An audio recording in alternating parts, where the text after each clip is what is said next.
Halo semua, kembali di channel Idam Edu. Assalamualaikum warahmatullahi wabarakatuh. Nah, kali ini kembali lagi kita belajar dan berliterasi. Tentunya semoga semuanya bisa sehat selalu dan bisa belajar dari manapun, kapanpun, dan dengan siapapun. Nah, kali ini kita akan belajar tentang globalisasi untuk kelas 6 semester 1 di tema 4. Yuk kita lanjut menyimak video pembelajaran yang kali ini. Semoga bisa bermanfaat. Jangan lupa berdoa terlebih dahulu. Globalisasi. Tahukah kamu tentang globalisasi? Globalisasi merupakan proses bersatunya kegiatan bangsa-bangsa di dunia loh, dalam sistem yang mendunia tentunya, dari kata global. Nah, global ini kan artinya mendunia atau dunia ya. Oleh karena itu, kita akan berbicara ataupun kita akan belajar berkaitan dengan globalisasi. Yuk simak lebih lanjut. Berkaitan dengan materi kali ini, diharapkan setelah mempelajari, anak-anak sekalian bisa memahami dan dapat mengantisipasi dampak globalisasi yang sudah ada. Karena kita hidup di era modern seperti ini, kita sudah sepatutnya bisa mengantisipasi dan kita bisa mencari solusi agar kita bisa menarik manfaat dari adanya globalisasi. Yuk kita lanjutkan. Berkaitan dengan pengertiannya, proses saling terhubungnya seseorang, sekelompok orang, atau suatu negara dengan negara lain di dunia merupakan pengertian umum dari globalisasi. Proses globalisasi ini terjadi seiring dengan perkembangan teknologi, terutama teknologi di bidang komunikasi. Globalisasi memungkinkan beragam produk dari negara lain dapat kita temui.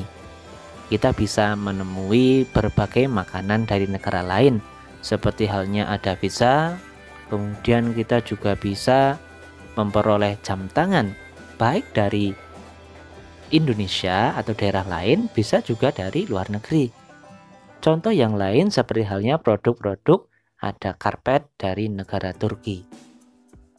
Nah, berkaitan dengan globalisasi tentunya ada buktinya dong. Bukti kalau globalisasi memang sudah ada dan bisa juga ditemui di sekeliling kita. Globalisasi membuka kesempatan bagi para produsen untuk menjual barang dan jasanya dalam jumlah yang besar. Buktinya, media promosi atau iklan yang kini dapat digunakan antara lain seperti hanya radio, televisi, baliho, bus, pesawat terbang, dan internet. Nah, pada era globalisasi ini, Indonesia juga melakukan kerjasama dengan negara lain termasuk dengan negara-negara ASEAN. Untuk lebih jelasnya lagi, berkaitan dengan bukti adanya globalisasi, yuk kita simak kembali. Nah, yang selanjutnya adalah pariwisata. Globalisasi membantu perkembangan sarana transportasi dan teknologi komunikasi, mempercepat kemajuan di bidang pariwisata. Dari luar negeri ataupun dari daerah lain bisa berkunjung akibat adanya globalisasi. Misal ke Candi Borobudur, atau kita juga bisa berkunjung ke negeri Prancis, mengunjungi Menara Eiffel. Berkat kemajuan sarana transportasi, setiap orang dapat dengan mudah melakukan perjalanan ke tempat pariwisata.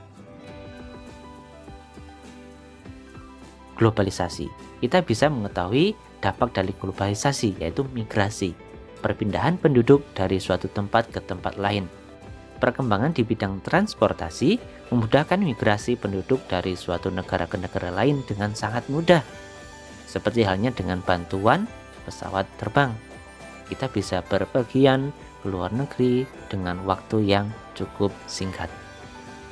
Selanjutnya, di bidang komunikasi. Proses menyampaikan pesan berupa lisan maupun tulisan melalui media atau perantara. Komunikasi berkat adanya globalisasi bisa berhubungan. Seperti halnya ketika dapat menyaksikan siaran langsung acara sepak bola atau pertunjukan musik di televisi tanpa harus kita mengunjungi ke arena pertandingan. Kemudian, kita juga dapat berbicara dengan orang lain melalui telepon genggam dimanapun dan kapanpun. Melalui layar smartphone, kita bisa berkomunikasi dengan saudara kita yang berada di negara lain atau bahkan di benua lain. Kemudian, kita juga dapat mencari informasi berupa tulisan, gambar, dan video melalui internet. Apa hanya itu saja bukti adanya globalisasi? Tentunya masih banyak yang lain ya. Nah, sekarang berkaitan dengan dampak globalisasi bagi kehidupan bangsa Indonesia, khususnya masyarakat di sekitar kita. Apa saja ya? Dampaknya terutama gaya hidup. Yang semulanya kita tidak tahu tentang budaya dari luar negeri ataupun dari negeri tetangga, kita bisa ikut-ikutan. Mulai dari fashion, ataupun gaya hidup kita, makanan dari luar negeri bisa masuk ke Indonesia dan kita juga bisa mengkonsumsinya.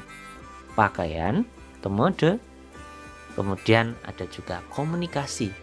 Komunikasi yang dulu kita hanya bisa berkirim pesan, kemudian kita mengenal adanya SMS, ada komunikasi melalui telepon. Sekarang kita juga sudah mengenal mengenai video call. Kita bisa berkomunikasi dan kita bisa melihat wajah orang yang sedang berkomunikasi dengan kita. Sarana transportasi. Sarana transportasi tentunya merubah. Dulu kita harus menggunakan kendaraan yang sederhana ataupun hanya mengenal istilahnya dengan bantuan hewan. Seperti halnya ada dukar, kemudian ada andong ya istilahnya, ada kereta ditarik dengan sapi. Sekarang kita sudah mengenal transportasi modern, seperti halnya mobil, kendaraan yang lain seperti halnya kereta api, dan lain sebagainya. Tidak berhenti di situ, kita harus menyikapinya. Sikap kita terhadap globalisasi harusnya kita satu, memperkuat karakter bangsa melalui pendidikan. Maksudnya, kita harus bisa berpikir secara global, tetapi kita bisa bertindak secara lokal. Karena hasanah kita di negeri ini banyak hasanah nilai-nilai yang positif yang perlu kita pertahankan.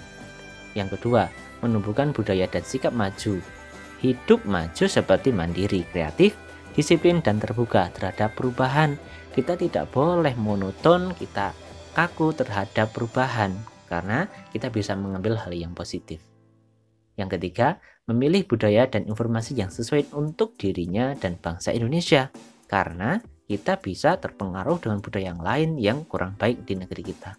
Yang keempat, mencintai barang buatan dalam negeri, sehingga dengan kita mencintai dan kita bisa mendukung usaha-usaha yang dikembangkan oleh kawan-kawan kita yang berkaitan dengan produk-produk buatan Indonesia. Nomor 5, meningkatkan wawasan dan pengetahuan agar dapat mengikuti perkembangan zaman. Itu adalah contoh sikap kita terhadap globalisasi. Nah, wujud nyatanya yang sudah terjadi di Indonesia, peran Indonesia dalam era globalisasi kurang lebih adalah satu, misal di bidang ekonomi, melakukan ekspor, impor, aktif dalam organisasi perdagangan internasional. Dalam bidang pendidikan, salah satunya dengan pertukaran belajar. Itulah peran Indonesia dalam kegiatan globalisasi. Apakah itu saja? Coba untuk bidang yang lain, seperti halnya ada bidang budaya, melakukan pengenalan budaya ke negara lain. Kemudian ketika bidang politik dan keamanan, mengirim tentara kepada Persekutuan Bangsa-Bangsa atau PBB, United Nations, untuk menjaga perdamaian di negara yang sedang mengalami konflik. Itu tadi berkaitan dengan materi globalisasi, proses yang mendunia yang perlu kita antisipasi dan kita juga bisa mengambil banyak berkaitan dengan dampak positif. Tapi kita juga harus membentengi kita agar budaya-budaya yang bersifat negatif bisa kita hindari. Kemudian sikap-sikapnya seperti yang sudah kita pelajari tadi, kita harus bisa bersikap disiplin, inovatif, kreatif, dan juga bisa menjaga pribadi kita sesuai dengan hasanah nilai-nilai lokal. Nah, kemudian kita tadi juga sudah belajar berkaitan dengan peran Indonesia di bidang globalisasi. Baik itu tadi bidang budaya, politik, pendidikan, kemudian juga ada bidang ekonomi. Terima kasih. Jika ada pertanyaan, bisa hubungi Pak Idam melalui kolom komentar atau juga bisa langsung. Terima kasih. Wassalamualaikum warahmatullahi wabarakatuh.